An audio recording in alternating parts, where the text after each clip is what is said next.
President Trump's Davos speech put affordability front and center. Our next guests will weigh in on Congress's action on cost concerns and more. Joining us now, Congressman Brian Fitzpatrick, Republican from Pennsylvania, and Congressman Tom Suozzi, Democrat of New York. Gentlemen, it's great to have you here. And so let's start right here with affordability, because I think both of you are working on some legislation to put this front and center starting next week. So, Congressman Fitzpatrick, I'll start with you. Yeah, good morning. Thanks for having us. Well, it's the Problem Solvers Caucus, which, by the way, is the only two-party bipartisan legislative caucus in Congress. We essentially are putting an all-hands-on-deck approach to creating a two-party solution to affordability and siloing it out in every area that's putting stresses on families' budgets at the kitchen table, to include health care, child care, elder care, transportation, housing, food, fuel, you name it. And we're unpacking each one of those silos, identifying the cost drivers that are buried in there, and then figuring out what, from a federal legislative standpoint, we can do to relieve that pressure. And keep in mind, affordability is not just prices. That's a big part of it. But wages are also relevant here, because prices with respect to wages is what's causing the affordability challenges across the country right now. Yeah, Michael O'Rourke from Jones Trading, I think, put it very well in a note last night when he said that an affordability crisis is just a euphemism for persistent inflation, and we certainly see it sticky, particularly in certain parts of the economy. So, Congressman Suozzi, what do you see as the most pressing thing to address right now? Housing, for example, certainly front and center, given the executive order we saw just signed.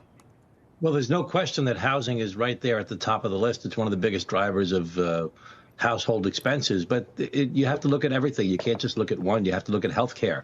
Healthcare, we've got a major crisis brewing right now at the explosion of healthcare premiums with the expiration of the premium tax credits. We have to worry about energy. For the first time in 20 years, we're seeing an explosion in this the demand for energy because of all the data centers, while we're not having this commensurate increase in supply. And the other issues that Brian talked about, food cost, child care cost, it's these different things. We're trying to build a bipartisan approach, something not easy to do in Congress these days, a bipartisan approach, Democrats and Republicans working together to try and find what are the factors driving increased costs and what are the possible solutions. Not, you said, a piece of legislation. It's going to have to be multiple pieces of legislation. It's going to have to be bipartisan. And we have to, our job is to keep it on the front page. We can't let the other distractions taking place in the world and in our country these days take affordability off the front page, front and center. That's the biggest concern of Americans today. And as Brian said, wages is a major problem as well. I want to go back to health care for a minute here, Congressman Fitzpatrick, because Obamacare subsidies have been front and center, and the roll-off of those.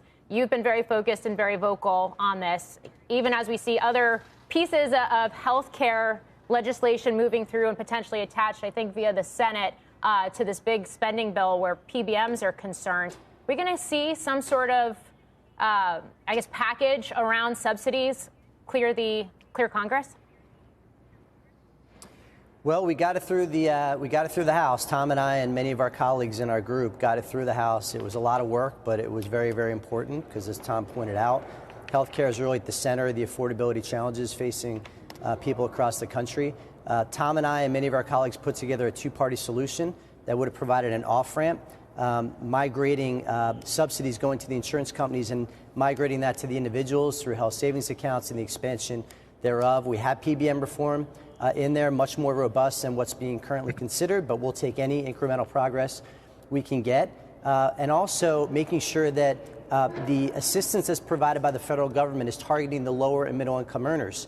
Under the current construct, which is flawed, which is why we wanted to fix it, you could be earning $600,000, $700,000 a year and qualify for subsidies. We don't think that's right. We want to help the people that need it most, because every dollar that's spent on another group of people is taken away from the people that need it. So it's just common sense policy. It's smart policy. That's what our Problem Solvers Caucus is about. We're about pragmatism. We're about centrism. We're about not allowing the perfect to be the enemy of the good and taking 80% of something over 100% of nothing. Congressman Fitzpatrick, two things. Number one, you are the most bipartisan congressman, according to surveys out there. Also, New Hope, Pennsylvania is a hidden gem. I just want to point that out. The Dominic's Pizza in Washington Crossing, very underrated. Yep. That aside, can you talk to us, and maybe Congressman Suozzi as well, follow up on this? What happened after COVID? What long-term damage did COVID policy do to costs? I'll tell you what I mean. The trains sept up to Philadelphia, New Jersey Transit, tolls, trains. Those are the things that just keep going up and are driving people nuts. Yeah, well, I'll take that first. You know, I don't think it's any surprise that when a lot of money is injected into the economy, and, you know, a lot of that was needed during COVID, there's no question. But when you go overboard on it, which I believe we did, and you have too much money chasing too few goods, that is the literal definition of inflation. And once you start a spending program in Washington, D.C., it's very hard to pull that back. Tom will agree with that.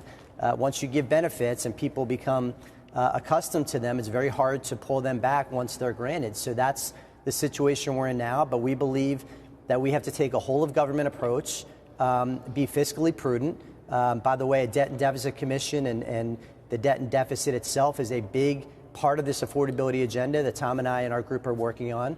And that's going to be a big part of it. But we have to have tough, honest conversations with our colleagues, with the American people, on what we need to do to get our debt and deficit under control, to your point. Yeah, Congressman Suozzi? Yeah, there are a whole bunch of different factors here. You can't just limit it to one thing. Of course, this balloon in spending that took place to address COVID was a very big part of it. But we saw a huge increase in spending as part of the big, beautiful bill. That increases all this money in the system that helps to drive inflation. The debt is the biggest it's ever been in the history of America. The higher the debt, the more debt we have, the higher the interest rates. It's very hard to reduce interest rates when you've got inflation from the spending and inflation and all the debt out there, because there's so much debt, it causes upward pressure on interest rates. Add to that the conflicts that are taking place in the world and the spending related to the conflicts in the world and the effect on supply chains. And some of those issues have not been resolved, especially related to the Russians. And now we've got our strategic competition with China that has enhanced more than ever. And we have to recognize that and the tariff battle is causing additional increases in some of the supply chain costs. So we've got all these different, and then you could even add immigration. We have less people in the workforce right now that is causing upward pressure. So we have all these different factors at once, all working together. Energy costs, I left that one out again. Energy is going to be any plan to claw back all the COVID PPP fraud, Congressman? Probably hundreds of billions. Fraud. We should go after every kind of COVID fraud, but that's fraud is a problem. It's a major problem. It's a major problem throughout all of government, waste, fraud, and abuse. There's no question about that. But that's a piece of a much bigger puzzle.